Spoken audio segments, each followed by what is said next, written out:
Hello and welcome to your English news broadcast live on ERi-TV. It's exactly 10:30 p.m. on Eritrea's local time from our headquarters at Asmara with your domestic and international news in brief. I'm Zahra Badouri, but first we'll begin with your major headlines for this broadcast.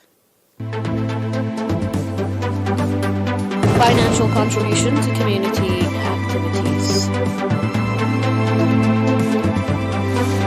Virtual training to College of Business and Social Sciences students. More on your domestic. On your international, China's Xi reaffirms support for Russia's security concerns. India and the Asians seek to boost ties aimed at U.S.-China rivalry. Welcome to your domestic in brief. At a virtual meeting they conducted, nationals in various cities of Italy contributed €310,540 for the successful implementation of activities of Eritrean communities within Italy.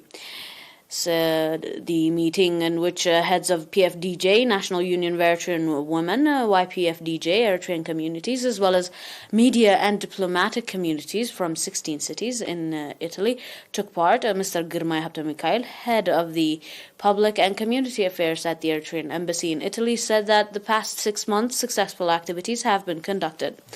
According to reports, nationals in Milano contributed €144,390, nationals in Rome €58,600, nationals in Bologna €37,000, nationals in Florence €24,300, nationals in Bari €11,550, nationals in Napoli €11,400, nationals in Torino €9,000, nationals in Parma €8,650, nationals in Catania €7,300, nationals in Verona €7,100, nationals in Abruzzo €5,950, nationals in Pisa €3,900, nationals in Palermo €3,200, nationals in Gonia €3,200, nationals in Barsesia €2,900, and nationals in Pistoia €2,100. The participants also discussed on their preparation for the festival that will be held in Bologna in July. Speaking at the event, Mr. Fissazion Petros, Eritrean ambassador to Italy, gave extensive briefings on the objective situation in the homeland as well as regional and global developments, and called on nationals to strengthen organizational capacity, participation in the national affairs as well.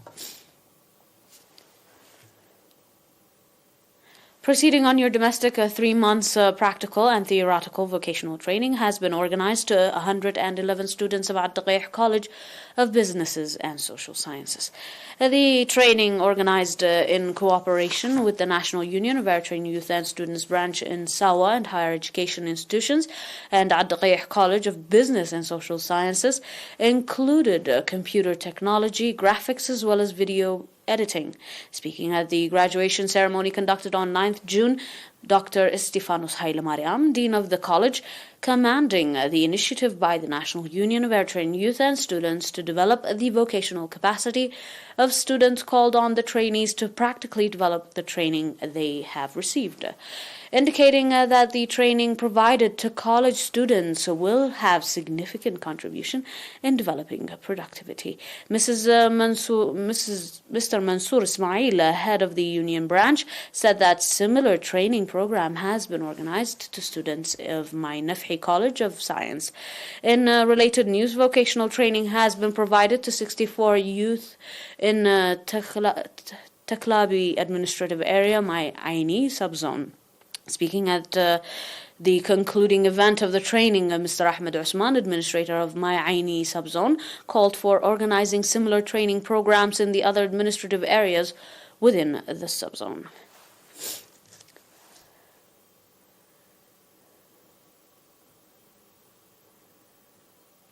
Mahabar Technical School graduated 41,000, including 222 females. Speaking at the graduation event, Mr. Muhammad Ali, director of the school, said that the trainees were provided to 2-year training in surveying and design and 1-year theoretical and practical training in construction. Mr. Wahab also called on the trainees to apply the training they were provided in the nation-building process and developed their capacity practically on ground. Congratulating the trainees, Mr. Maasho Gabratinsae, head of the quality control of the Technical and Vocational Training Department, called on the trainees to become role models at the workplace they will be assigned. Commanding the training opportunity they were provided, representatives of the trainees expressed readiness to live up to expectations. Mahabar Technical School, that was established in 1994, has so far graduated 4,668 students in various fields of study.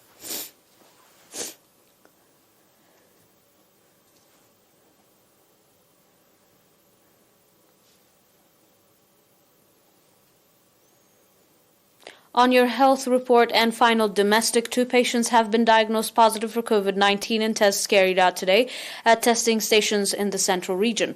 On the other hand, 1 patient who has been receiving medical treatment in hospitals in the central region has recovered fully and has been discharged from the facility.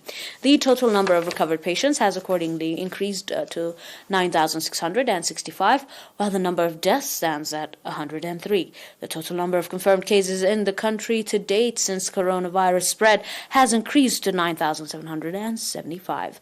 Ministry of Health, Asmara, 16th of June, the year 2022. Up next with your international report. Do stay with us for more.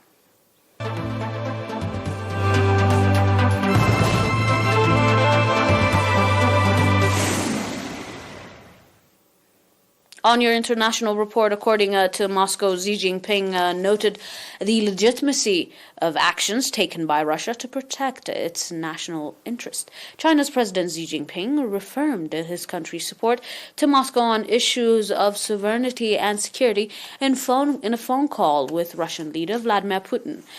Xi told Putin on Wednesday in a quote, all parties should responsibly push for a proper settlement of the Ukraine crisis, according to the official Xinhua news agency. The Kremlin said it is accounted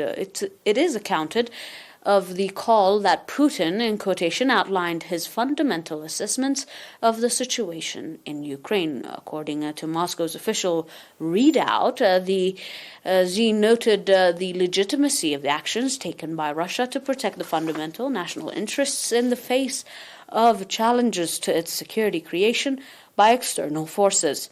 China has not criticized Russia's invasion of Ukraine and has not referred to it in such terms, while accusing NATO and the West of provoking Moscow into attacking. The United States expressed concern about China's alignment with Russia, warning nations that side with Putin over his invasion of Ukraine will be on the wrong side of history.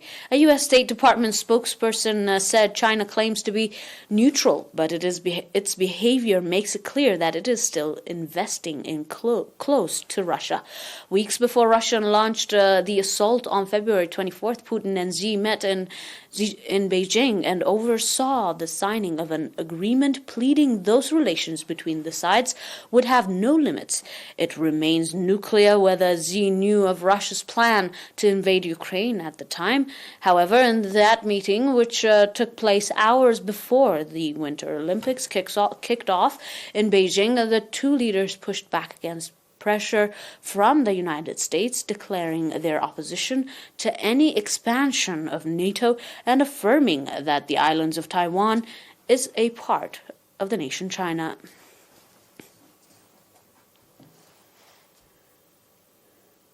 Jay Shankar said India and the Association of Southeastern Asia nations face geopolitical headwinds from the war in Ukraine and its knock-on effects on food and energy security, as well as fertilizers and commodities prices and logistics and supply chain disruptions. On your final report, a special meeting of foreign ministers, however, from India and Southern East Asia countries opened Thursday, with the co-chair India and Singapore calling for a strengthening of ties aimed Russia's war in Ukraine and a heightened rivalry between United States and China that threatens peace and stability in the region. India External Affairs Minister S. Jaishankar said India and the Association of the Southeastern Asian Nations face geopolitical headwinds from the war in Ukraine and its impact on food and energy security prices and supply chains as well.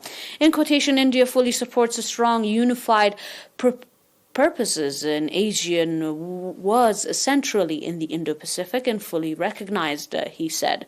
Singapore Foreign Minister Vivian Balakrishnan said Russia's actions have unpended the international system of rules and norms.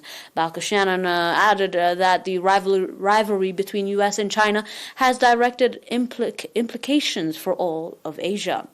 He said that these developments, if unchecked, can threaten the sole system of peace and stability which they have depended on for the basis of their growth and development and prosperity over many decades. Jaishankar emphasized the need for strengthening land and sea connectivity among ASEAN member states. However, the two-day meeting in New Delhi marks the 30th anniversary of the establishment of formal dialogue partner relations between India and the ASEAN.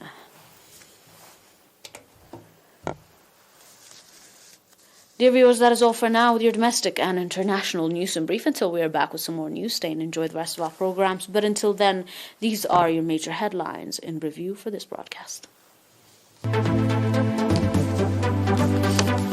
The financial contribution to community activities on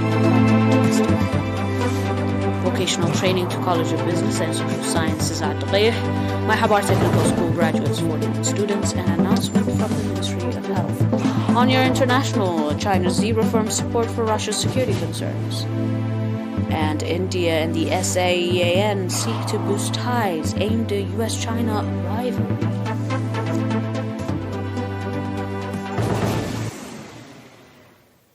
That is all for now. Until we are back with some more news, stay and enjoy the rest of our programs. Until then, have a nice one, and thanks for watching.